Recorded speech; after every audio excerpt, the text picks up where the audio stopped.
Москвада дагы бир кыргызстандык арачага түштү. Анын эр жүрөктүүлүгү үчүн насыясын жабууга акча беришти.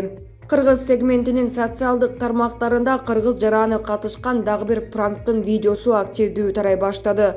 Кыргызстандан барган эмгек мигранты Москвадагы мушташта жабырлануучуну коргоого аракет кылган.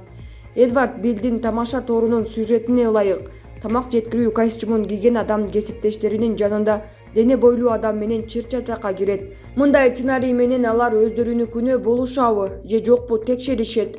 Курьерди коргоого алгандарга акчалай сыйлыктарды же велосипедди беришет. Видеодо көрүнүп тургандай мушташып жаткандарга жолдогулардын бири жардамга келди. Ал булчуңдуу адамдан коркпостон аны менен тең тайлашууга барган. Бул жигит Кыргызстандын жараны болуп чыгып, өзүн Тынчтыкбек деп тааныштырды. Пранкер аны менен сүйлөшүп жатып, кыргызстандыктын насыясы бар экендигин билип, аны төлөө үчүн 20 000 рубль берип, велосипед дагы белек кылган. Булак чындык чекит медиа. Элмирбек Иманалиевдин кызы Айзураны эки адам тынчын алууда. Жакында эле МТС телеканалында алып баруучу болуп иштеп келе жаткан төкмө акын маркум Элмирбек Иманалиевдин кызы Айзура өзүнө айтылган айрым адамдардын сынына жооп кайтарды. Менин кудайым менин жүрөгүмдө, ошондуктан жүрөктү кирдетүүдөн корком, ак болгон соң. Кийимдин түсүнүн мааниси жок деп билем. Урматтуу бир-эки адам, биздин башыбыздан өткөн кайгыны билбеген соң оозго келгенди оттоп жазуунун кереги жок.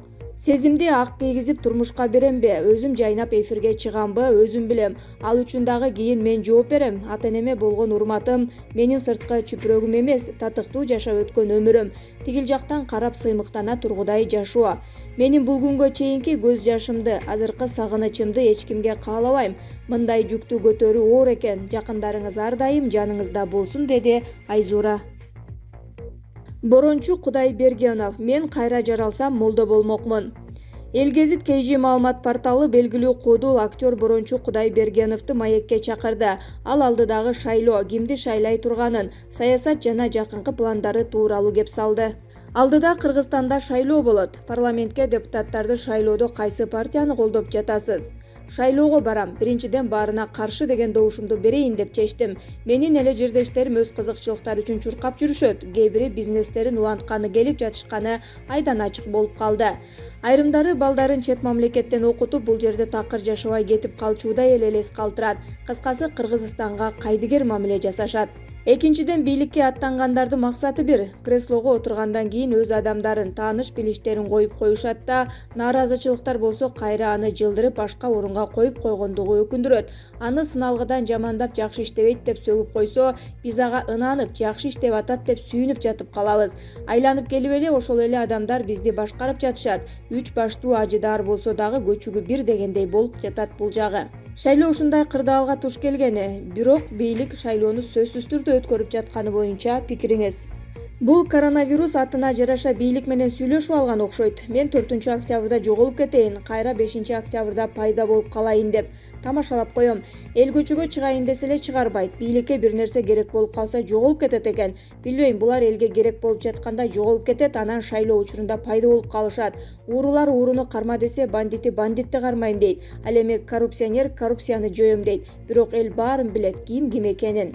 Талапкерлерден татыктуулары жокпу? Бул жолку шайлоодо мурдагылардан уяты барлар кетти, уяты жоктор калды. Айрымдары жүрөт, бул эми мажоритардык система болуп калды. Алар ордуна башкаларга, жаштарга жол бергендин ордуна кайра эле талапкерлигин коюп жатканы кейтет. Система өзгөрүлмөйүнчө эч нерсе өзгөрүлбөйт. Коомдун дал ошо жаштарга, жаңы жүздөргө болгон суроо талабына жооп берген мезгил келди. Куудулдардын арасында кимдер бийлик аттанды? Куудулдардын арасынан Рахман Разыков агайыбыз бүтүн Кыргызстандан өз талапкерлигин койду. Агайыбызды сыйлайм. Кыргыз маданиятын, саясатын көтөрө турган адам. Эл арасында маданият адамдары өз кесиби менен алектенсе деген пикирге мен каршымын. Мисалга алсак, Чыңгыз Айтматовдун деле кесиби жазуучу болгон эмес, бирок ал кандай залкар жазуучулардын катарын толуктайт. Ошол сыяктуу эле маданият адамдарынын арасынан деле элге кызмат кыла тургандар бар. Рахман Разыковдун жазгандарын окуп билгендер аны баалашат. Китептерин окусак эле анын ой пикирин түшүнөбүз.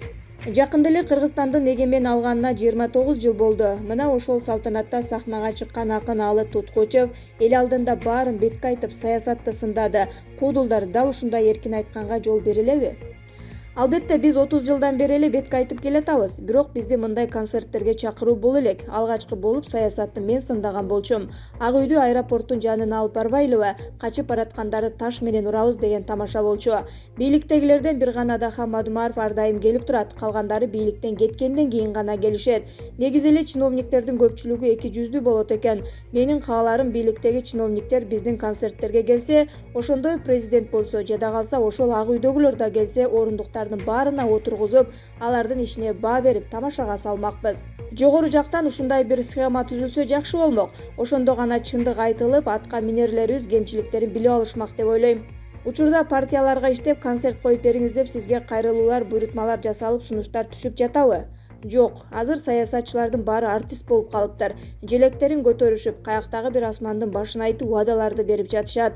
Алар кеткенден кийин баягы эле шыпырылбаган көчө, казылбаган арык ошол бойдон калат. Куру убада менен элди тойгузуп жатышат. Эл болсо бул менин жердешим эле, айылдашым колдоп коелу деп ишеним артып жатканы жанды кейтет. Пандемия маалында сизди каза болду деген тамашага кандай реакция бердиңиз? Мен ал жигитке капа болгон жокмун, тескерисинче ыраазы болдум. Себеби өлүмдү эскерте турчу нерсени айтты. Мен өзүм эмне кылдым ушул жашоомдо деген суроону бердим. Муну мен отчет бере турган нерсе деп кабыл алдым. Ошондон кийин кандай жакшы нерселерди жасаганымды анализ, ой жүгүртүү кыла баштадым. Дагы бир жагынан ким мага кандай мамиле жасаарына көзүм жетти. Көбү бейишке кирсин деген баталарды берип жатышты. Демек мени эл арасында сыйлагандар ар бир экенин билдим. Бул жашоодо жакшы да, жаман да нерсе бир Алладан. Сиз кайра бул дүйнөгө келген болсоңуз, кесибиңизди алмаштырат белеңиз. Мен артист болбой эле молдо болмокмун. Көп убактымды Алланы тааныбай, кызмат кылбай өткөрүп жибериптирмин. Эми менин угармандарыма, көрүүчүлөргө, окурмандарга Алланы тааныгыла деп айтып кетмекчимин. Мечитке барбаган адам концертке келет. Менин сөзүмө маани берген адамдарга дин жолуна түшүүсүнө чакырам. Азыр көп убактымды ушул динге арнап, билгендеримдин баарын колуман келишинче айтып берип жатам. Мурункудай эле артист болуп кала берем. Бирок убактымдын жарымын дал ушул динге арнадым. Учурда эмне менен алексиз? Азыр менин МТС каналында автордук Борончу шоу программасы токтоп калган. Мен өзүм YouTube каналымды ачкам. Ал жактан азыркы жаштардын тили менен айтканда вайндарды тартып жаратып жаткан учурум. Өзүм чыгармачылык менен эле алекмин. Учурда шайлоого карата саясий тамашалуу роликтерди даярдап жатам. Андан тышкары ислам жаатында дагы адамдардын жакында эле пандемияга байланыштуу боорукерлигин, кайрымдуулугун, адамгерчилик менен жардам берген адамдар же баалуулуктар тууралуу чакан роликтерди тартып баштадым. Эмдиги жылы 55 жашка толом буйруса, концерт берейин деген оюм бар.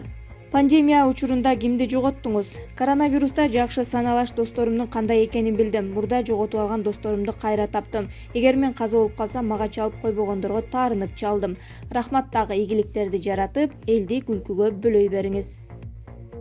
Instagram баракчасында россиялык алып баруучу Артур Цветков Асол Молдокматованы сотко берип, моралдык чыгым үчүн $1 миллион өндүрөөрүн билдирди. Август айында кыргыз жараны менен болгон чырдан кийин анын жана үй бүлөсүнүн дарегине коркутуулар келип жатат. Бул коркутууларга Асол Молдокматова күнөөлүү экендигин алып баруучу белгиледи. Мен ар бир күнүмдү өлүп кал деген сөз менен тосуп жатам. Мен гана эмес, үй бүлөмдү да коркутуп жатышат. Мени өз жеринде белгилүү болгон Асол Молдокматова аттуу айым улутчул деп атагандыгы үчүн мен аны сотко берем, дейт алып баруучу. Булак эл гезит чекиткейжи. Путин Фейсбуктагы пост үчүн Сербиянын президентинен кечирим сурады.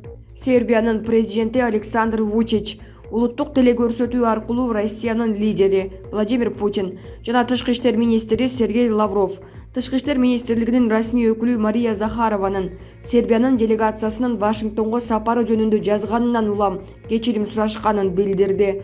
Бул тууралуу РИА билдирди. Вучич орусиялык кесиптеши менен телефон аркылуу сүйлөшкөнүн айтты. Президент Путин эч качан менден эч нерсе үчүн кечирим сураган эмес, Сергей Лавров дагы болгон эмес. Жана ушундан улам Захарованын посту экөө тең аны жасады. Анын үстүнө мен ал жөнүндө эскертип да койгон жокмун жана адептүү адам катары эч качан бул жөнүндө айтмак эмесмин. Менин оюмча биздин мамилелерибиз жакшы жана бул мен үчүн өтө маанилүү эмес окуя, деп баса белгиледи ал. Президенттин пресс катчысы Дмитрий Песков РИА Новостиге Путин Вучичтен кечирим сурагандыгын тастыктады. Буга чейин Сербиянын президенти Александр Вучич баштаган делегация АКШга барып, ал жерде өзүн Косово деп жарыялаган премьер-министр Абдуллах Хоти менен сүйлөшүүлөрдү жүргүзүп, анын жыйынтыгында тараптар президент Дональд Трамптын ортомчулугу менен экономикалык кызматташтык жөнүндө келишимге кол коюшкан. Сербиялык ММКларда Вучичтин Трамптын столунан алыс турган орундукта отурган сүрөтү тарады. Захарова бул сүрөттү Фейсбукка жарыялаган. Негизги инстинкт кинотасмасындагы скриншотту Вучичтин сүрөтүнө белгилүү буттан бутка көрүнүшүнө тиркөө менен пост сынга алынган. Кийинчерээк ал өзүнүн басылмасы туура эмес чечмеленгенин түшүндүрүп, анда өзгөчө деген текебер мамилени четке кагуу гана болгон деп кошумчалады. Булак Коом Чекит пресс.